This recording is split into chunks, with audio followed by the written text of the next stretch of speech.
Olá, amigos. É muito bom estarmos juntos mais uma vez para o estudo do livro do Apocalipse.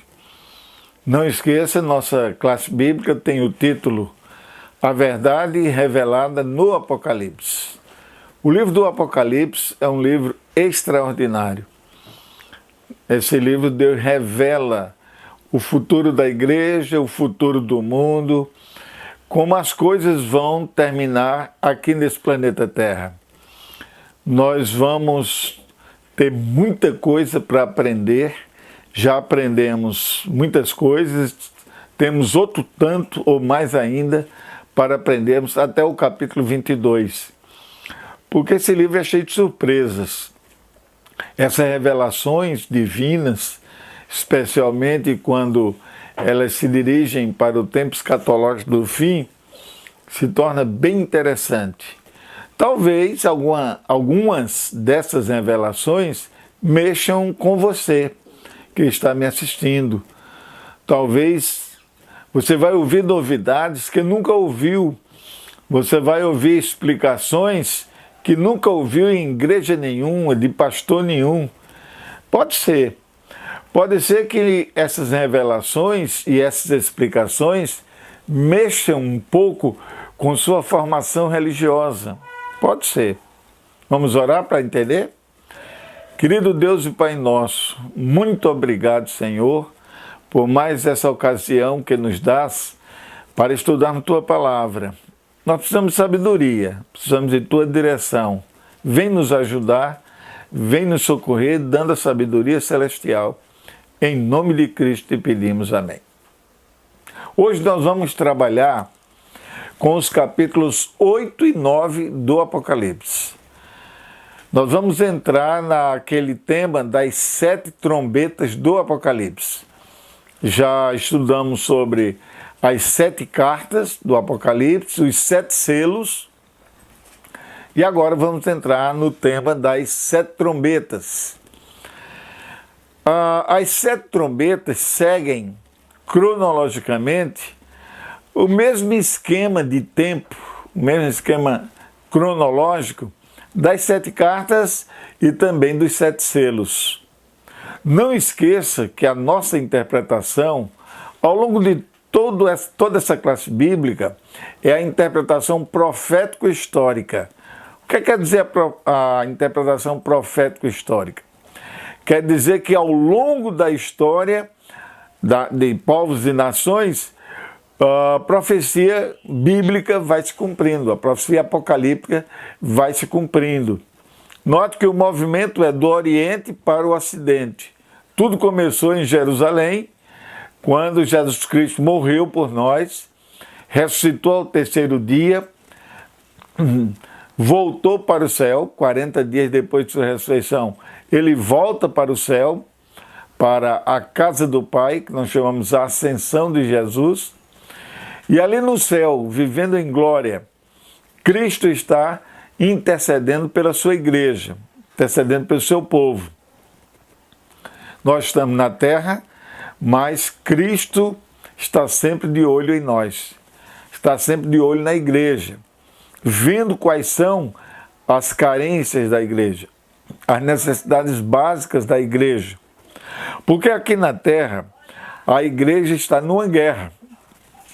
Ela não está num desfile, ela está numa guerra espiritual, uma guerra contra poderes, nações, reinos, sistemas, superpotências, todas elas usadas por Satanás para tentar dificultar a caminhada da igreja até a Canaã celestial, até a Nova Jerusalém.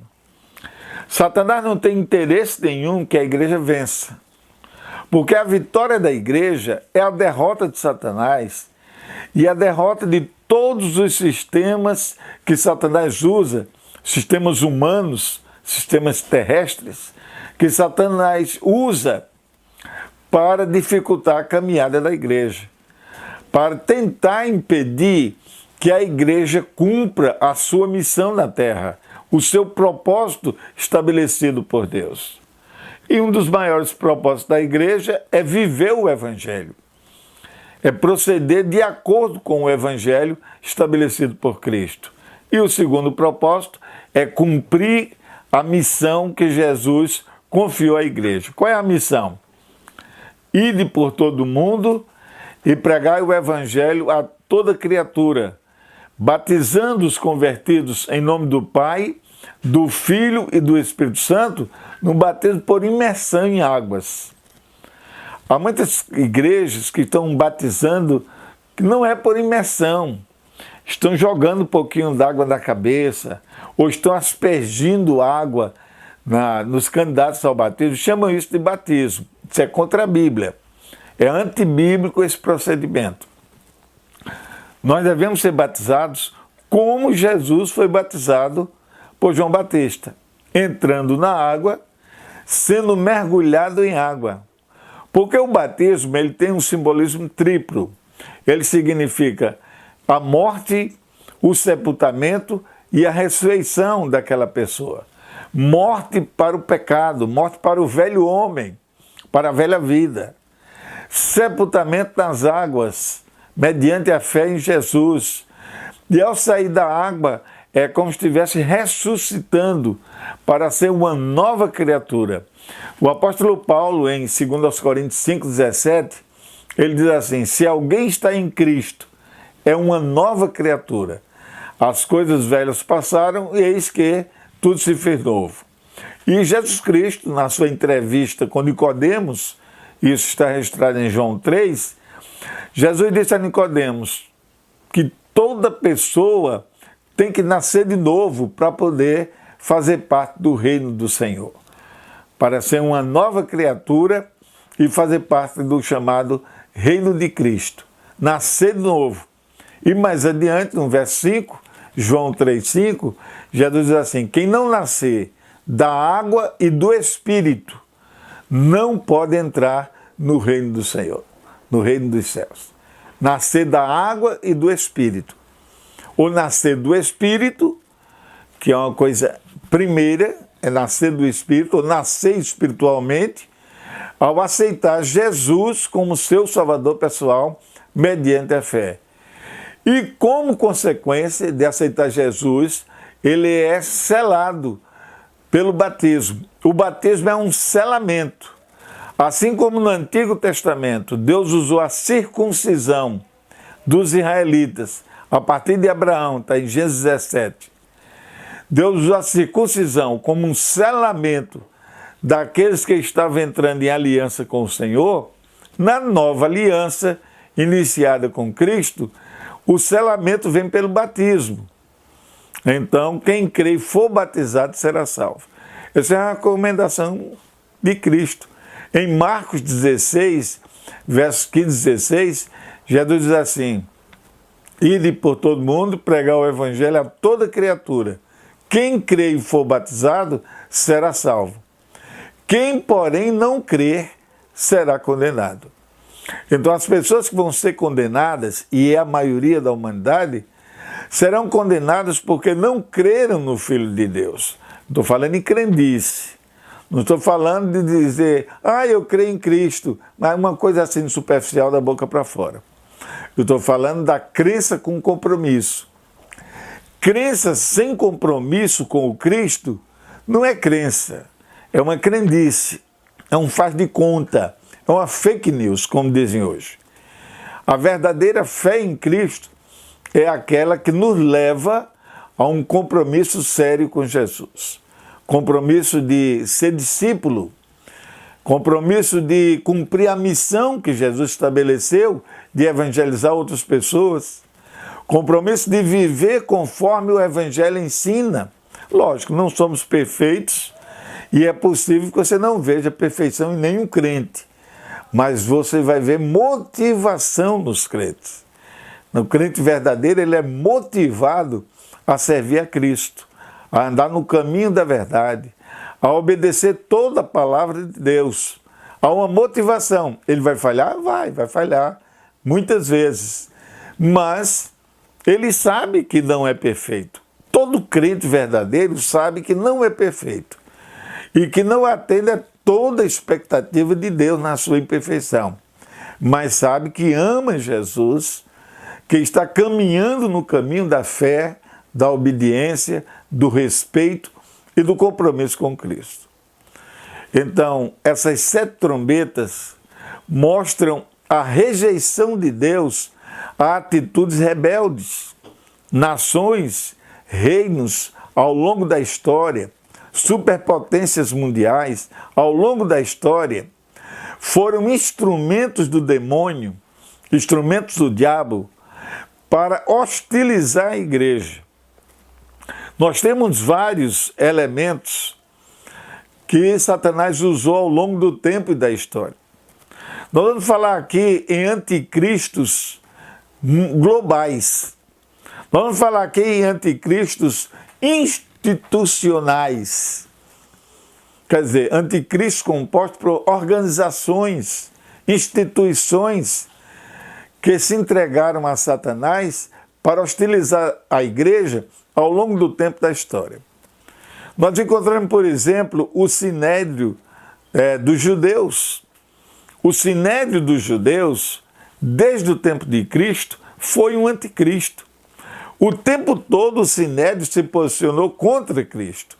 E anticristo é toda pessoa ou toda organização ou instituição que se posiciona filosoficamente, teologicamente, contra a pessoa e a obra de Jesus Cristo.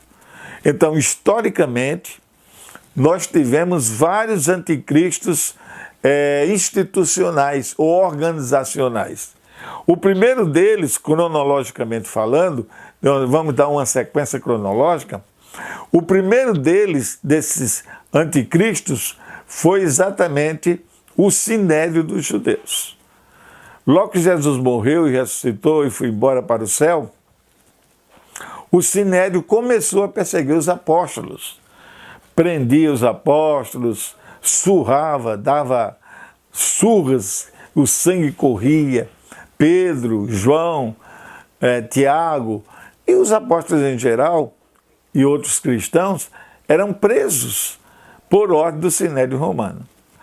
Desculpem, Sinédrio dos judeus, no primeiro século. Até que um cidadão muito sábio, muito entendido, um judeu chamado Gamaliel, que era um mestre de teologia, ele deu um conselho. Ele disse, se essa obra que vocês estão combatendo é de Deus, vocês nunca vão destruir essa obra, a obra do evangelismo, a obra do cristianismo. Mas se não é de Deus, ela vai acabar por si mesma. Houve outras pessoas que tentaram movimentos, revoltas, e acabou-se. Mas se essa obra que estão combatendo é de Deus, não adianta vocês perseguirem, não adianta vocês matarem os apóstolos. Então eles atenderam o conselho, mas mesmo assim ainda surraram os apóstolos antes de soltá-los. Aquela personalidade má, aqueles líderes religiosos, sem escrúpulos, sem Deus, servindo a si mesmos, aos seus interesses políticos, não reconhecendo Cristo como o Messias de Israel, não reconhecendo a igreja como a comunidade da nova aliança, e por isso eles tentavam atrapalhar a igreja. Lógico, era Satanás. Por trás de tudo, o mentor de tudo, o mentor de todas essas brigas contra a igreja, essas perseguições e mortes, o mentor é o diabo, o mentor é Satanás. É ele o grande motivador que junta os seus demônios para possuírem reis, rainhas, presidentes, primeiros ministros, organizações religiosas, organizações político-religiosas, como nós vamos ver no Apocalipse, que foi criada uma grande organização político-religiosa em Roma a partir da igreja cristã. Então, todos eles são usados por Satanás.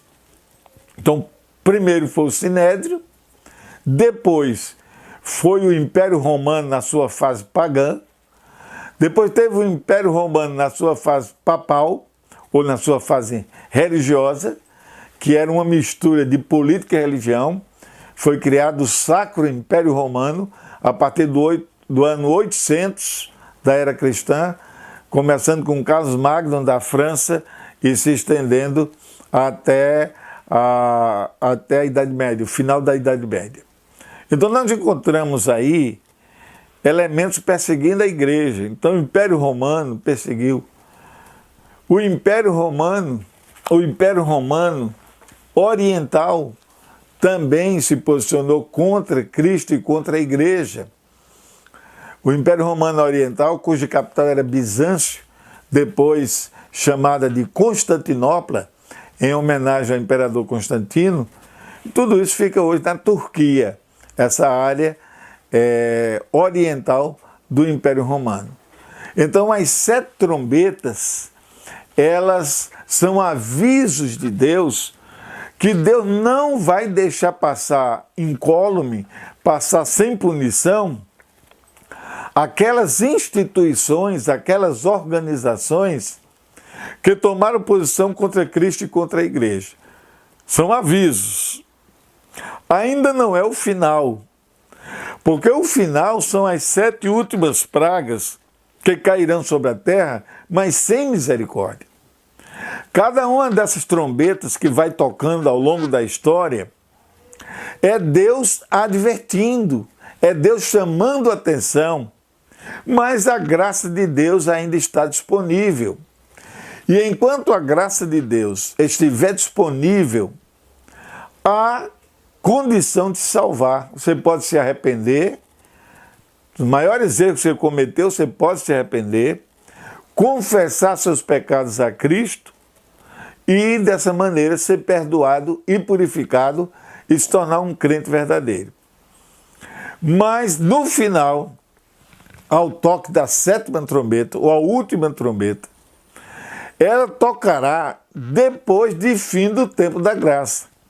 Até a 6ª trombeta são sons divinais, são advertências que vêm do céu para um mundo que se posiciona contra Cristo e contra a igreja. Ao longo do tempo, ao longo da história, ao longo dos impérios, dos reinos, das organizações, das instituições deste mundo. Deus vai avisando: eu sou contra isso aqui, eu sou contra isso aqui, eu sou contra isso aqui. E o toque da trombeta é advertência. É tanto que o toque vem por meio de um anjo, mensageiro celestial. Cada mensageiro celestial toca uma trombeta anunciando algo, uma disciplina, porque a punição mesmo vem da 7ª trombeta. A 7ª trombeta é aquilo que vocês conhecem como o Armagedon, que é a batalha final. Então, o acerto de contas final de Deus com uma raça humana incrédula, desobediente e infiel, com organizações e instituições humanas geridas pelo diabo ideologicamente, a última punição vem na última trombeta, a 7ª. E a 7ª trombeta é exatamente a batalha do Armagedon, a batalha final. Nessa última trombeta, ou a 7ª, que nós chamamos de a batalha do Armagedon, aí o tempo da graça se acabou. Não vai haver mais chance de perdão, de arrependimento. E se houver arrependimento, não adianta mais, é tarde demais, porque o tempo da graça de Deus, favorável aos seres humanos pecadores, terá acabado. Então vamos ler. Primeiro que diz assim, capítulo 8, verso 1. Quando o cordeiro abriu o 7º selo, houve silêncio no céu cerca de meia hora, quando o anjo tocou a trombeta. Então vi os 7 anjos que se acham em pé diante de Deus, e lhes foram dadas 7 trombetas. Então são 7 anjos, a palavra anjo quer dizer mensageiro, são 7 mensageiros celestiais que trazem 7 advertências para os moradores da terra, especialmente, repito, instituições e organizações políticas e político-religiosas que se posicionaram contra Cristo. Então, cada um desses personagens foi um anticristo, quer dizer, foi um inimigo de Cristo. Diz assim mais. 3. Veio outro anjo e ficou de pé junto ao altar, com um incensário de ouro, e lhe foi dado muito incenso para oferecer com as orações de todos os santos sobre o altar de ouro que se acha diante do trono. Ele está descrevendo uma cena no céu, no santuário celestial. Esse altar de ouro, onde era queimado bastante incenso, é o altar do incenso, que ficava entre o lugar santo e o lugar santíssimo. Nesse altar, ao ser queimado o incenso, aquela fumaça que subia e transpunha o véu e ia até o lugar santíssimo, que era o último compartimento do santuário, representava as orações dos santos, as orações do povo de Deus ao redor da terra toda, os crentes em Cristo que oram pedindo perdão, pedindo direção, pedindo proteção, pedindo saúde, pedindo a direção divina para cumprir a missão. Então, todas essas orações que os crentes fazem na terra, elas chegam até o trono da graça. E esse incenso que era queimado e a fumaça que subia, representava exatamente isso, as orações do povo de Deus que são feitas na terra.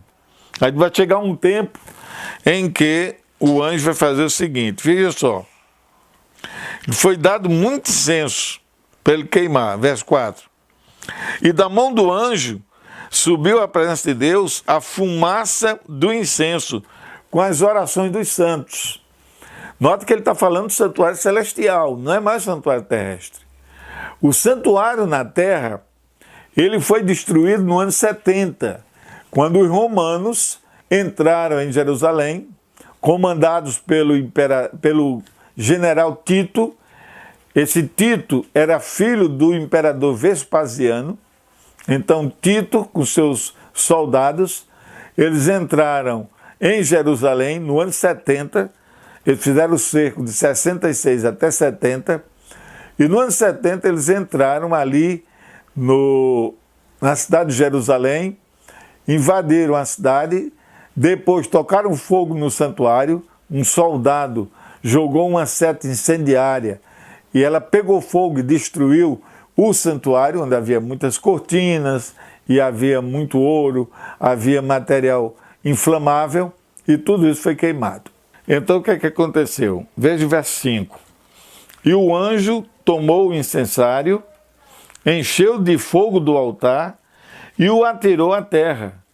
E houve trovões, vozes, relâmpagos e terremoto. Então o que é que acontece?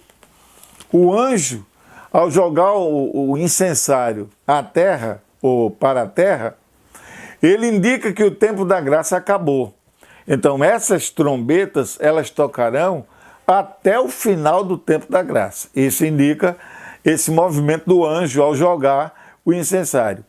Então, ao findar o tempo da graça, não adianta mais você orar a Deus pedindo perdão. Para o crente, necessita, né? O crente sempre vai orar ao seu Deus. Sempre vai agradecer ao seu Deus em oração. Mas o não crente, ele não adianta orar, porque nesse período não vai haver mais perdão de pecados, nem vai haver mais salvação para quem não se arrependeu e não aceitou a salvação mediante a fé até o fim do tempo da graça. Fim do tempo da graça encerra.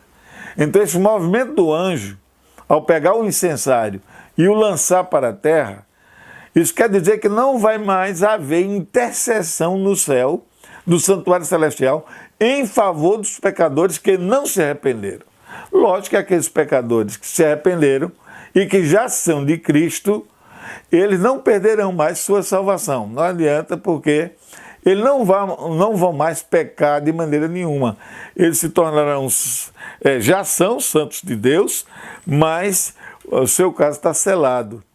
Eles são os selados, mostrados no capítulo 7, que se manterão firmes até a morte. Para essa última geração, se mantiveram firmes até o fim do tempo da graça, e fim do tempo da graça, tudo estará decidido ou para a vida eterna ou para a morte eterna. No verso 6 diz: então os 7 anjos, que tinham as 7 trombetas, prepararam-se para tocar. Não quer dizer cronologicamente que os anjos tocam as suas trombetas a partir do fim do tempo da graça. Aqui é um cenário que João viu, que vai do começo até o final, quando as orações dos santos chegam ao trono da graça. Mas aqui João vai mostrar que ao longo do tempo e da história, seguindo aquela cronologia dos 7 selos, a cronologia das 7 igrejas, começando no primeiro século, as trombetas vão tocar. Quer dizer, para nós que vivemos no século XXI, já tocaram 6 trombetas. Para nós hoje, que vivemos no século XXI, já tocaram 7 trombetas. 7 trombetas são fatos já passados. Foram 7 anúncios que Deus foi dando às nações. Notem que essas trombetas, elas tocam em relação às nações. Trombeta era tocada em guerra. Quando os exércitos das nações saíam à guerra, havia o toque da trombeta, indicando que era momento ou de avançar para a batalha ou de recuar da batalha. E o toque da trombeta era muito importante. E todo soldado conhecia o que significava o toque da trombeta. Até hoje, os exércitos usam o toque da trombeta. O nosso exército brasileiro também usa o toque da trombeta, as Forças Armadas, de uma maneira geral, usam o toque da trombeta também para indicar movimentos no seu trabalho de adestramento para, quem sabe, uma futura guerra. A primeira trombeta está no verso 7. Presta atenção, a linguagem que você vai ver aqui, em cada uma dessas trombetas, é uma linguagem figurada, é uma linguagem metafórica, simbólica. Ela não é uma linguagem real, mas surreal. Então é uma linguagem que está além do real ou acima do real, é uma linguagem simbólica. É como como João, na sua visão, ele contemplou ao tocar a trombeta. Mas nós não podemos interpretar item por item de cada trombeta como se fosse significando alguma coisinha especial. Então nós vamos interpretar cada trombeta de uma maneira geral, né? Vamos ler o texto, mas vamos interpretar de uma maneira geral. Primeiro, verso 7. O primeiro anjo tocou a trombeta e houve saraiva e fogo de mistura com sangue. E foram atirados à terra. Foi então queimada a terça parte da terra e das árvores e também toda a erva verde. Note bem, essa primeira trombeta, ela tocou sobre Jerusalém, a cidade rebelde e impenitente. Jerusalém teve toda a chance de ser uma cidade santa, de obedecer ao Messias, de receber o Messias de braços abertos, mas não recebeu. Em São João, capítulo 1, verso 11, diz: veio para o que era seu, mas os seus não o receberam. Quando eu digo não receberam, é a maioria, especialmente a classe dirigente. Os escribas, os fariseus, os saduceus, os que presidiam o sinédrio, os sacerdotes, eles não receberam Cristo como Messias e o rejeitaram. Eles queriam um Messias revolucionário, que lutasse contra o Império Romano e expulsasse o Império Romano ali da Palestina. Um Messias político, militar. Um Messias assim como Davi, que venceu as batalhas do Senhor. Eles pensaram desse jeito. Mas o Messias veio como um homem simples, um carpinteiro, pregando o bem, pregando a paz, pregando o amor e conclamando as pessoas para reconsagrar suas vidas a Deus. Então era um Messias com uma mensagem espiritual, uma mensagem de fé, de amor, de esperança, para uma libertação espiritual, não preocupações com política. Jesus Cristo nunca misturou política com religião, mas assim mesmo mataram Jesus. Os líderes judeus entregaram Jesus para Pilatos. Pilatos, que era o governador romano ali na Judéia, julgou Jesus, declarou: esse homem é inocente, mas mesmo assim eu vou crucificá-lo. Olha, que juiz injusto é esse? O juiz sabe que o réu é inocente e ainda assim manda açoitá-lo e manda matá-lo. É uma tremenda injustiça. Mas Deus já sabia que eles iam agir assim, porque a linha de pensamento deles era contra Cristo. Então, o primeiro anticristo da história foi o Sinédrio Romano, no sentido de organização, no sentido de sistema organizado. Foi o Sinédrio dos judeus, desculpe, não romano.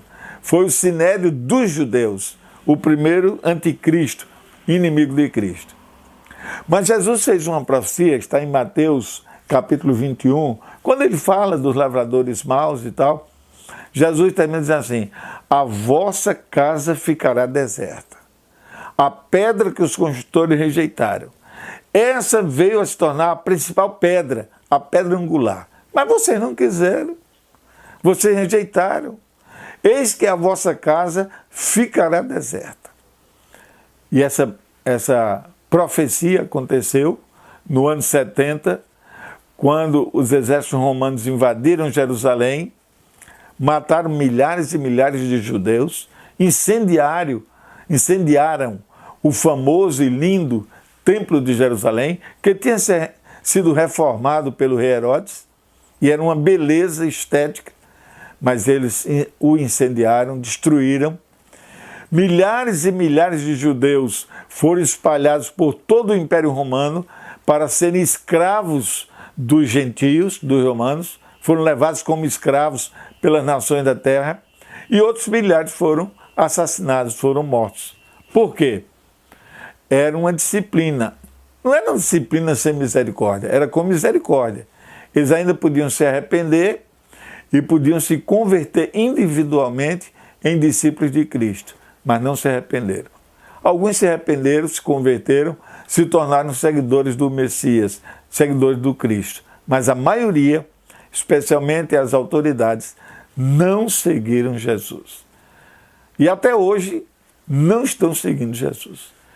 Então essa primeira trombeta foi uma advertência divina contra Jerusalém e contra o povo judeu. As 3 trombetas que seguem foram advertências divinas contra o Império Romano. É interessante que várias tribos bárbaras ali da Europa, elas se deslocaram em movimentos de guerra para tentar invadir o Império Romano e a sua capital, que era Roma. Então, a maioria deles chegou a invadir a Itália, tomaram conta da Itália por algum tempo, mas não chegaram a invadir propriamente Roma. Um ou outro chegou a invadir Roma. E dessa maneira, o poderio do exército romano ocidental, que tinha começado em 168 a.C., até que em 476, depois de Cristo, um cidadão chamado Odoacro, que dominava os exércitos dos Érulos, ele invadiu ali a cidade de Roma, depois o imperador Rômulo Augusto, e acabou com aquilo que era oficialmente o Império Romano em sua parte do Oriente. Por esse tempo, o Império Romano já tinha sido dividido em 2 partes. Havia um imperador no Oriente, na cidade de Bizâncio, que hoje é Constantinopla, na Turquia, e um imperador no Ocidente. O imperador que foi vencido em 476 foi o imperador romano no Ocidente. Era bem novinho, acho que tinha uns 15 anos de idade, foi colocado ali, o coitado não sabia nada, era manipulado pelo seu pai, manipulado por outros, mas ele oficialmente foi o último imperador romano no Ocidente.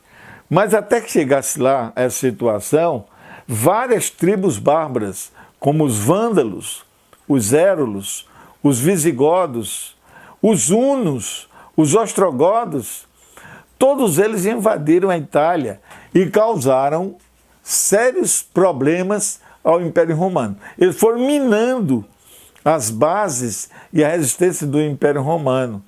Eles foram operando a ruína e a destruição do Império Romano Ocidental, até 476, quando realmente o Império Romano caiu e nunca mais se levantou como o grande império unificado que tinha sido até ali.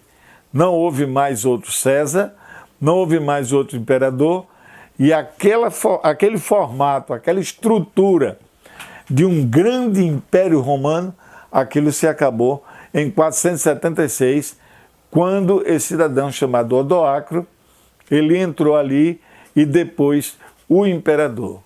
Então essas muitas tribos bárbaras, elas invadiram o Império Romano. Então quem foram os vândalos, os érulos, os visigodos, os hunos, os ostrogodos.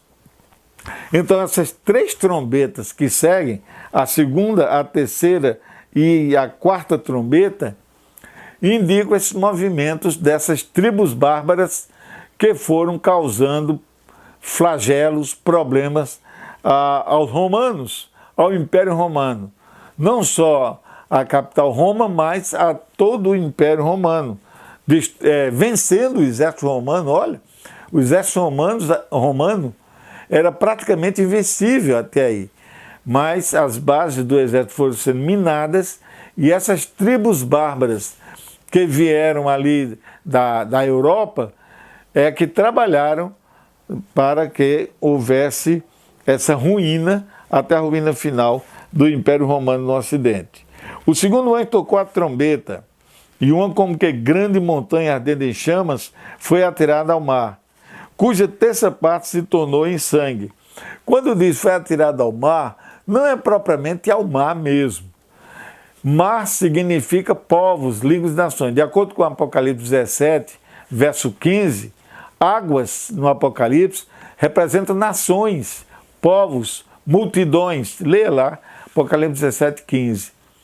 Então, atirar ao mar significava uma revolta, uma guerra contra povos e nações.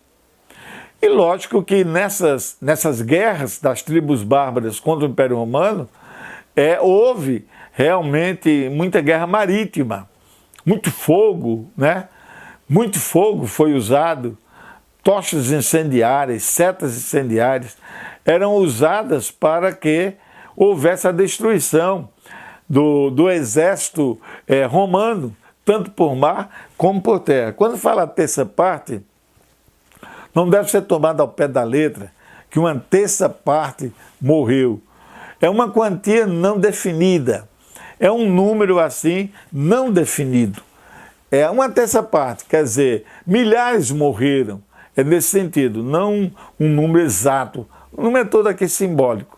É simbólico e metafórico. Então não devemos tomar o pé da letra cada declaração dessa.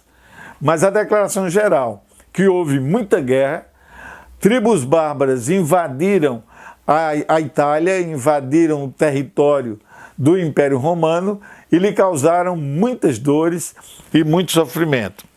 A terceira trombeta é assim: o terceiro anjo tocou a trombeta e caiu do céu sobre a terra, e sobre a terça parte dos rios, e sobre as fontes das águas, uma grande estrela, ardendo como tocha. O nome da estrela é Absinto, e a terça parte das águas se tornou em absinto. E muitos dos homens morreram por causa dessas águas, porque se tornaram amargosas. Houve muito derramamento de sangue. Alguns identificam essa estrela que é no céu, chamada Absinto, como sendo Átila, o rei dos hunos. Ele mesmo chamava a si mesmo de o flagelo de Deus. Ele se autonomeou o flagelo de Deus. Porque Átila, o rei dos hunos, que era um povo bárbaro, violento, feroz, que lutou contra o Império Romano e invadiu o grande território do Império Romano, ele se achava como que um enviado de Deus para punir os romanos, os exércitos romanos e os cidadãos romanos. Ele achava que era um flagelo de Deus. Olha, ele era um ímpio. Mas essa colocação dele não estava fora do contexto. Era como se fosse algo profético. Realmente, ao permitir esses ataques contra o Império Romano, Deus o estava flagelando mesmo, até o destruir por completo.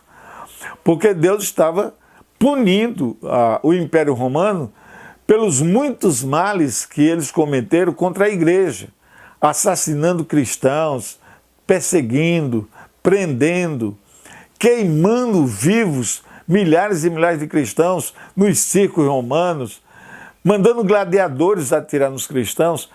Então, representava realmente isso. Cada tribo dessa que invadia a Itália, que invadia ali até Roma, era um flagelo de Deus mesmo. Era a trombeta de Deus tocando e dizendo: olha, eu não estou contente com vocês. Eu não estou contente com a atitude de vocês. E era Deus anunciando. Esse flagelo era um anúncio. Ainda era com misericórdia, quer dizer, eles podiam se arrepender, se converter e deixar o mal. Mas era uma advertência.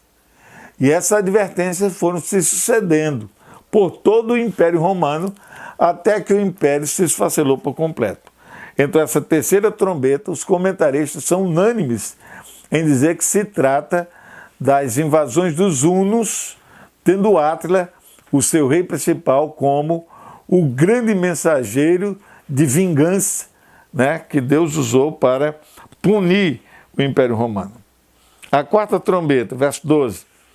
O quarto anjo tocou a trombeta e foi ferida a terça parte do sol, da lua e das estrelas, para que a terça parte deles escurecesse e na sua terça parte não brilhasse tanto dia como também a noite. Então eu ouvi uma águia que, voando pelo meio do céu, dizia em grande voz: ai, ai, ai dos que moram na terra, por causa das restantes vozes da trombeta, dos 3 anjos que ainda têm de tocar. Então essa é a quarta trombeta. Ainda restavam 3 trombetas para completar as 7. E esse anjo voando pelo meio do céu, como se fosse uma águia, ele proclamou 3 ais. Cada um desses ai, ai, ai, ai, significava algo de trágico que ainda estava para acontecer com as nações, com os dominadores desse mundo. Até o último ai, que é a última trombeta, que ainda não caiu, está no futuro. Então, 6 dessas trombetas estão no passado, já tocaram, anunciando que Jesus está para voltar e dar a punição final aos rebeldes da terra. Só falta, então, tocar a última trombeta. Nós estamos vivendo no intervalo entre a 6ª trombeta e a 7ª trombeta, que ainda vai tocar, que é o Armagedon. Então não esqueça isso. Aí vem a 5ª trombeta, capítulo 9 agora. O 5º anjo, 9 verso 1. O 5º anjo tocou a trombeta e viu uma estrela caída do céu na terra, e foi-lhe dada a chave do poço do abismo. Olha que coisa profunda. Uma estrela que vem do céu e cai na terra. Primeiro, essa estrela que cai do céu, primeiro representa o diabo. Satanás foi expulso do céu. Mas essa estrela aqui, esse negócio de estrela quer dizer alguém com a função de comando, uma função de liderança. Os comentaristas associam que ela seria Maomé. Aí é o começo da Idade Média e o surgimento do povo árabe. Esse poço do abismo, muitos comentaristas identificam com as terras da Arábia Central, um grande e imenso deserto, um verdadeiro poço de abismo, quer dizer, um abismo, pouco habitante, né, muita terra, muita poeira, mas nesse meio aí surge um povo bem numeroso, que se multiplicou rapidamente, que foi o povo árabe. Então é associado com o surgimento dos árabes ali da Ásia Central. Essa estrela que cai do céu e do poço do abismo seria uma referência a Maomé, e depois então Maomé começa a reunir as tribos árabes sob seu comando e se torna o grande senhor, o grande líder de todo o mundo árabe. E até hoje ele é cultuado, respeitado, né, como o grande líder que os árabes sempre tiveram. Ela abriu o poço do abismo e subiu fumaça do poço como fumaça da grande fornalha. E com a fumaceira saída do poço, escureceu-se o sol e o ar. Quer dizer, a multidão de árabes que saíram em campo para lutar contra seus inimigos, tanto ali na região da Arábia, como também contra o Império Romano no Oriente. Não se esqueça que até a quarta trombeta, o Império Romano do Ocidente acabou. É o ocaso do Sol, da Lua e das estrelas, quer dizer, o imperador, o consulado e o senado. Todos eles foram derrotados e acabaram nessa quarta trombeta. Mas na quinta trombeta é o primeiro dos 3 ais que ainda restam. Então seria o surgimento do povo árabe no início da Idade Média, por volta aí 600 e pouco, quando Maomé nasceu, e depois ele se tornou um mercadante, se tornou um homem de negócios, um árabe em movimento, né, andante, e saía vendendo suas mercadorias num lugar e no outro. Depois ele casou com uma senhora muito rica, uma viúva muito rica, e essa viúva muito rica, parece que é Khadija o nome dela, ela deu apoio às lutas de Maomé. Então tudo que Maomé precisou na sua luta para unificar as tribos árabes, essa viúva, que era riquíssima, ela providenciou para que Maomé tivesse sucesso. E desse verso 3, também da fumaça saíram gafanhotos para a terra, e foi-lhes dado poder como que tem os escorpiões da terra. Bem, o conhecido do escorpião é o ferrão. Quer dizer que esses gafanhotos não são gafanhotos mesmo. Lembre que é uma linguagem figurada, surrealista, metafórica. Esses gafanhotos são soldados. São pessoas, soldados montados a cavalos, né, com grande poder bélico, grande poder de ferir as nações.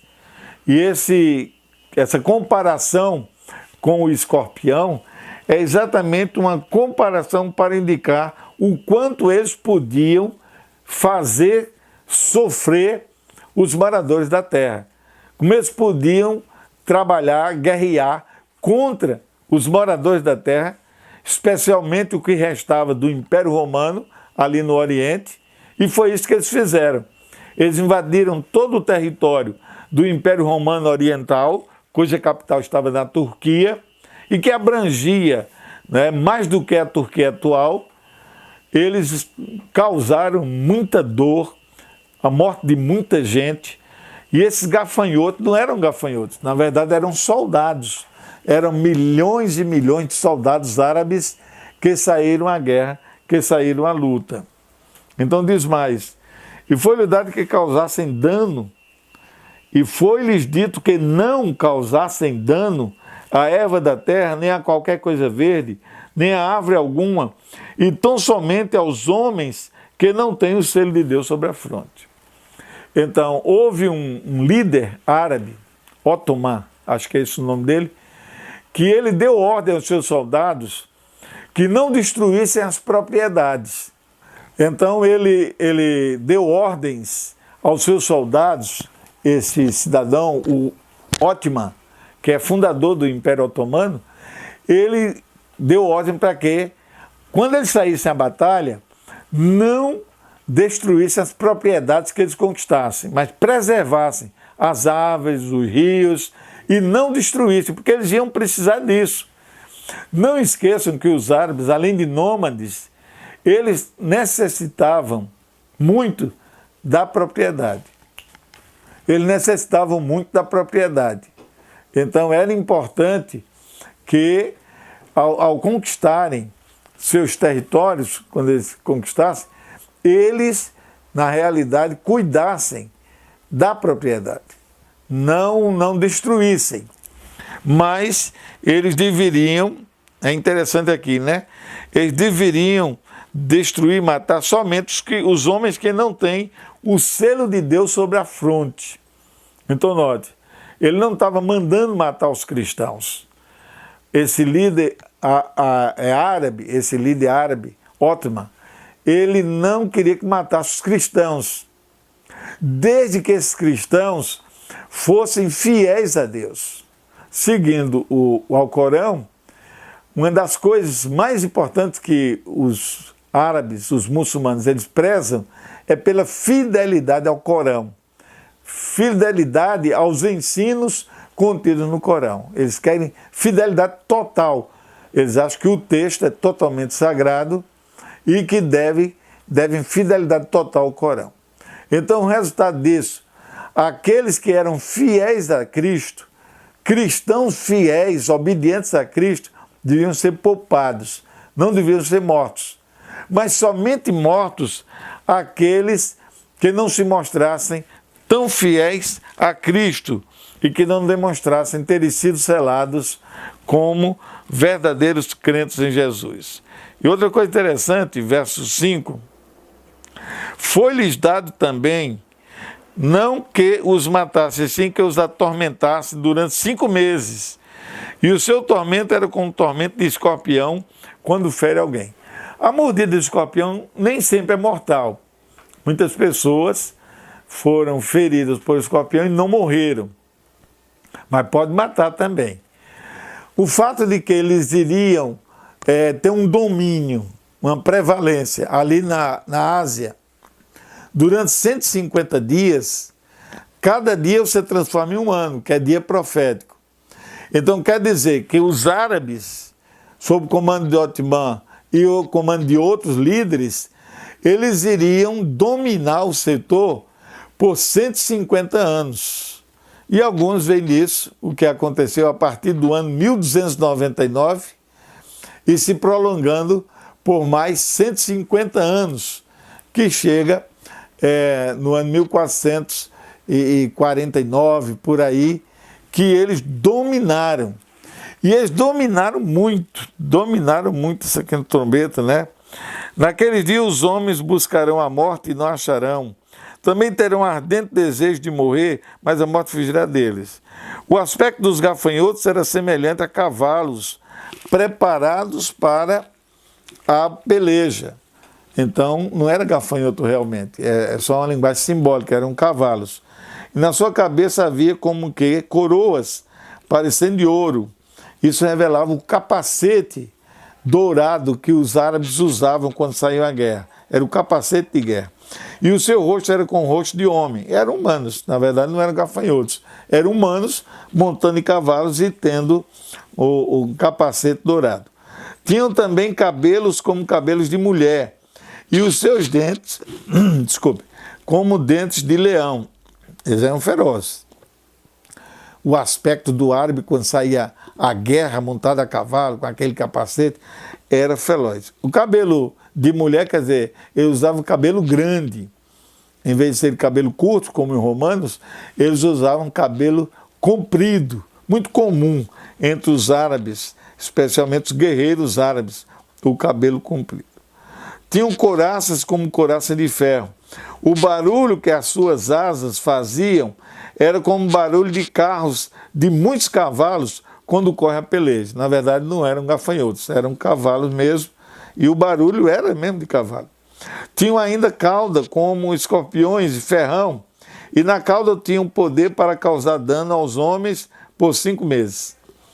E tinham sobre eles como seu rei o anjo do abismo, cujo nome em hebraico é Abaddon e em grego Apolion. Esse nome Abaddon em hebraico e Apolion em grego significa destruição.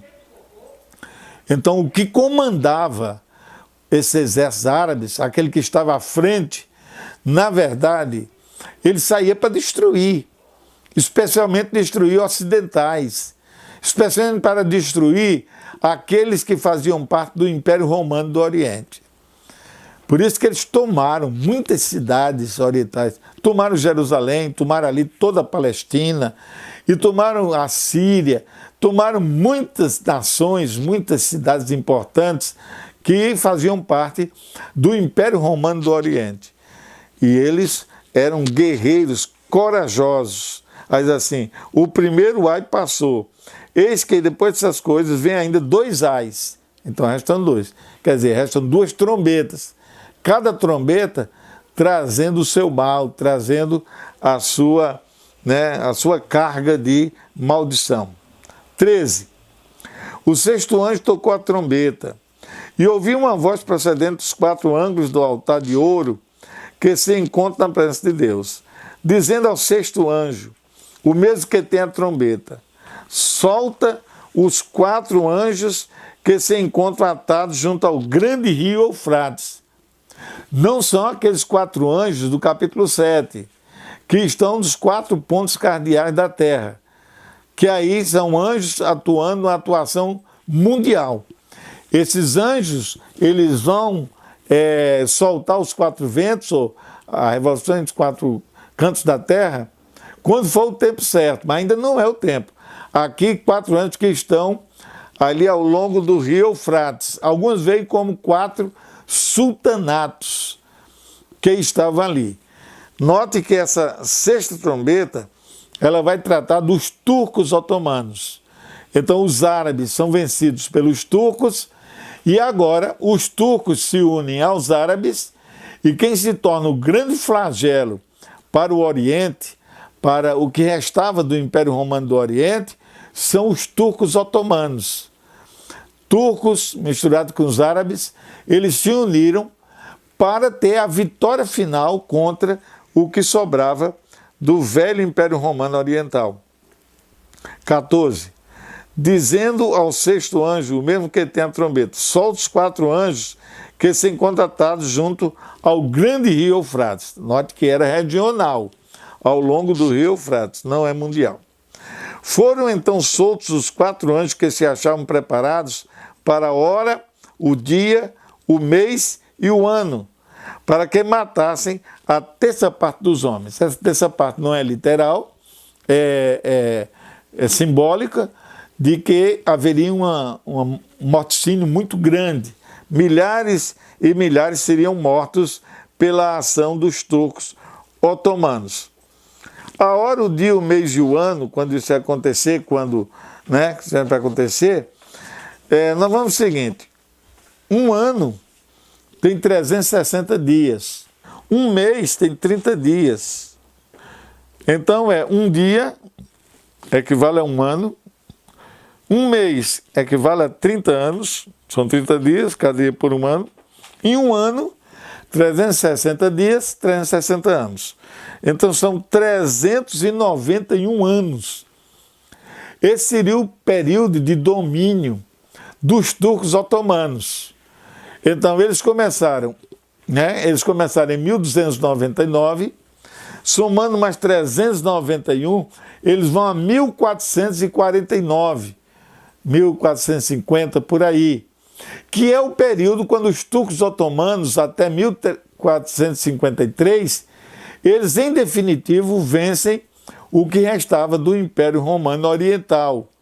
Em 1453, os turcos otomanos invadiram Constantinopla, tomaram a cidade de Constantinopla, antiga Bizâncio, e se tornaram os senhores de um novo império, o Império Otomano, o Império Turco Otomano, que dominou até o século, por volta do século XIX, 1840, por aí, eles dominaram o cenário até que foram derrotados e o Ocidente realizou uma conferência internacional dando partes daquelas terras para nações do Ocidente, Inglaterra, França e outras nações.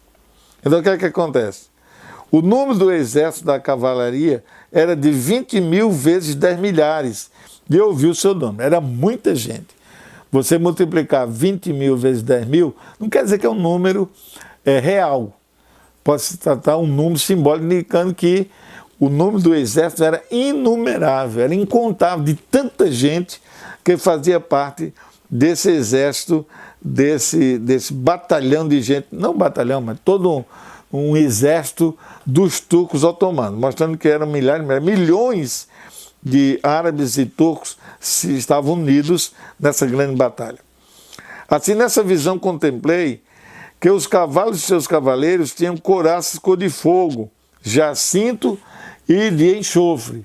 Isso era a maneira como eles viam os capacetes desses soldados turcos.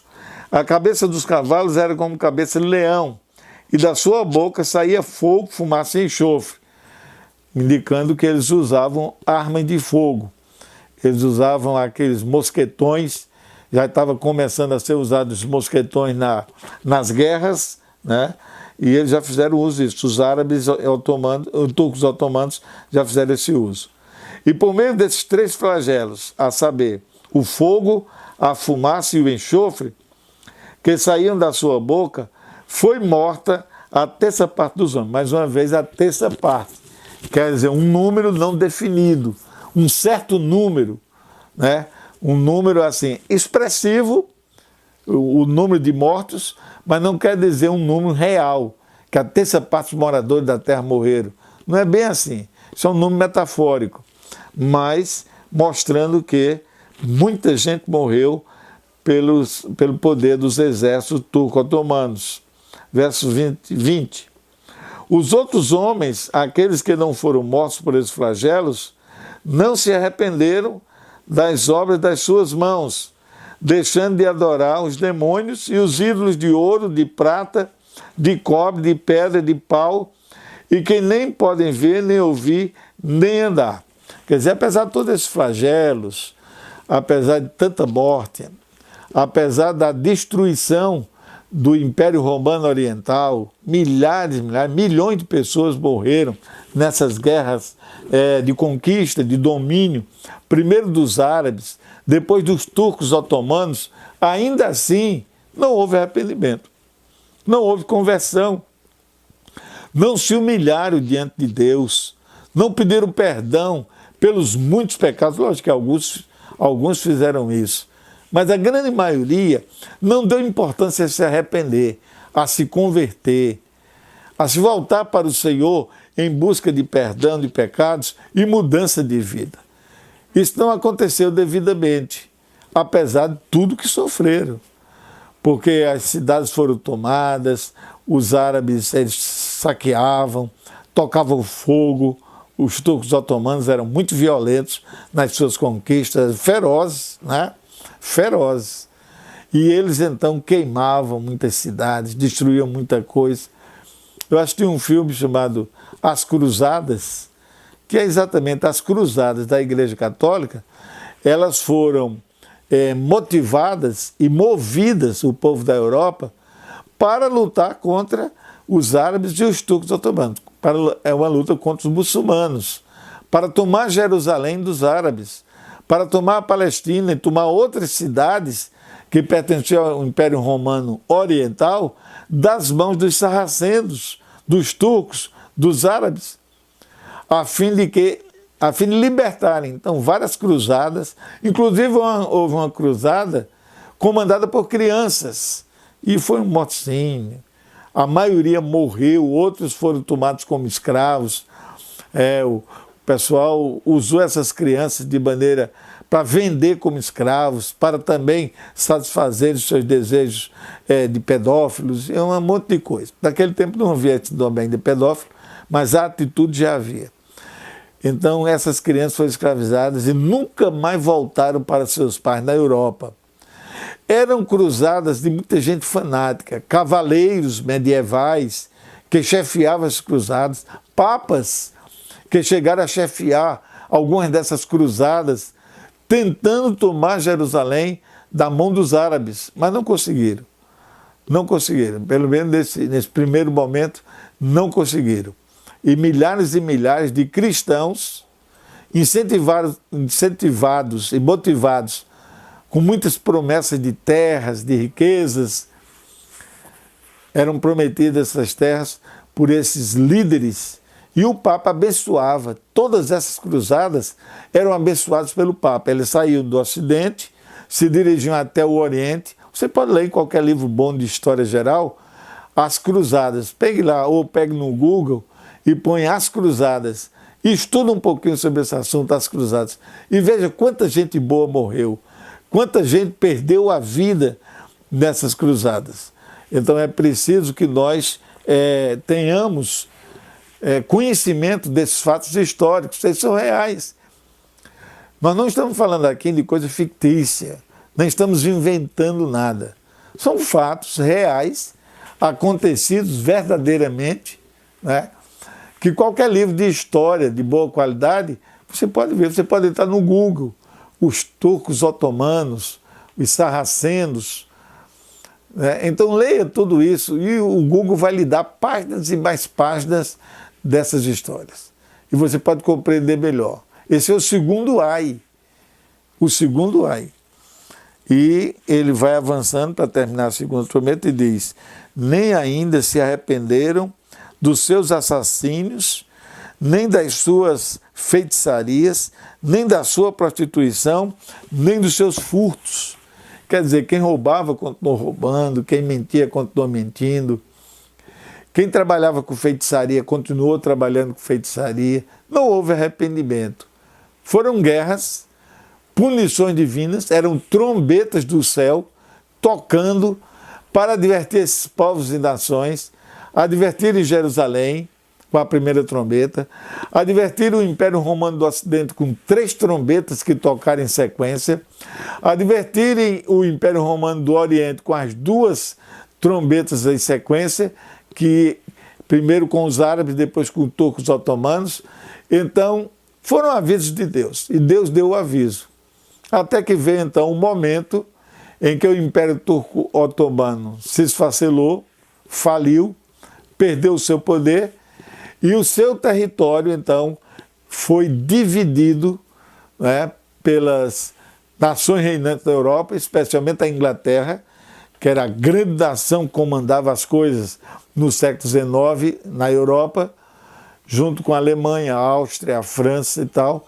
Então eles reuniram e dividiram o território de todo o Império Turco-Otomano entre várias potências da Europa, e acabou-se dessa maneira o antigo Império Turco-Otomano em 1840.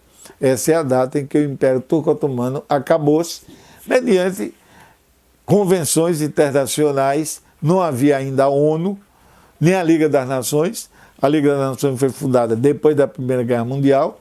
A ONU só foi fundada depois da Segunda Guerra Mundial. Então essas organizações internacionais de direito mundial, direito civil mundial, político, elas não existiam, elas são modernas. Então, em 1840, foi um grupo de nações poderosas da Europa, chefiados pela Inglaterra, que fez essa divisão do Império Turco-Otomano. E assim acabou-se, terminou o período da última trombeta. 1840 é o final dessas trombetas. E fica faltando um ai. A 7ª trombeta não aparece aqui no capítulo 9. Ela só vai aparecer no capítulo 11. Então, no capítulo 11 é que nós vamos falar na 7ª trombeta. Agora não, ainda não é tempo, porque também, cronologicamente, ainda não era o tempo da 7ª trombeta. Entre a 6ª trombeta e a 7ª trombeta, tem aquele tempo que eu falei a vocês, tempo de intervalo, tempo de tardança. Seria para o mestre vir, porque a 7ª trombeta anuncia a segunda vinda de Jesus. Já é o fato em si da segunda vinda de Cristo à Terra, para Cristo assumir o reino, né? Para Cristo levar para o céu o seu povo. Mas entre o fim do Império Turco-Otomano, em 1840, até a segunda vinda de Cristo, ainda é ter um bom tempo. Em 1844, segundo a teologia interpretada pelos adventistas, começa o juízo investigativo no céu para julgar todos aqueles que desde o tempo de Abel até agora, eles, por algum momento, decidiram servir a Jesus, servir a Deus de uma maneira geral, né? Para o tempo dos cristãos, servir a Cristo e assim por diante. Eles serão os primeiros a serem julgados. Mas ainda não é tempo para a gente falar do juízo. A gente vai falar do juízo no capítulo 11, antes de falar da 7ª trombeta. Então aqui termina essa parte com a 6ª trombeta, mas não termina o assunto das trombetas. A 7ª trombeta ainda vai acontecer, mas não explicarei agora, porque ela só aparece no capítulo 11. Mas então nós estamos vivendo no tempo de intervalo entre a 6ª trombeta e a 7ª trombeta. No capítulo 10, quando nós vamos estudar, na próxima aula, nós vamos mostrar esse intervalo, o que é que está acontecendo nesse intervalo, e o que vai acontecer ainda, o que já aconteceu e o que vai acontecer nesse chamado tempo de tardança ou tempo do intervalo. Que lá em Apocalipse 7, quando fala do selamento, é exatamente durante esse selamento final, é exatamente durante esse tempo de intervalo, esse tempo que vai definir a segunda vinda de Jesus. Então note, quanto tempo nós ainda temos para vivenciar até lá? Nós precisamos ter cuidado com o tempo que estamos vivendo. Tudo isso já passou, só falta o último ai, que é o toque da última trombeta, que é exatamente a segunda vinda de Cristo, quando vai se cumprir aquilo que diz Apocalipse 6, 15 a 17, chamado grande dia da ira de Deus, dia de acerto de contas, o dia de ajustes para os seres humanos da terra, tempo de julgamento final. Então nós estamos caminhando para esse processo, caminhando para esse dia. E precisamos nos preparar, precisamos estar atentos para nós, então, cada dia nos preparar melhor, nos consagrando a Cristo para andar nos seus caminhos. Então, muito obrigado por sua atenção. Vá se preparando. Já leia o capítulo 10 em casa para a gente comentar na próxima aula. Um abraço. Vamos orar? Querido Deus e Pai, obrigado por esse momento de estudo, que foi muito importante, aprendemos muita coisa. E nos prepara, Senhor, para cada um desses estudos, para que possamos entender melhor Tua palavra e Tua vontade e Teus planos. Em nome de Jesus. Amém.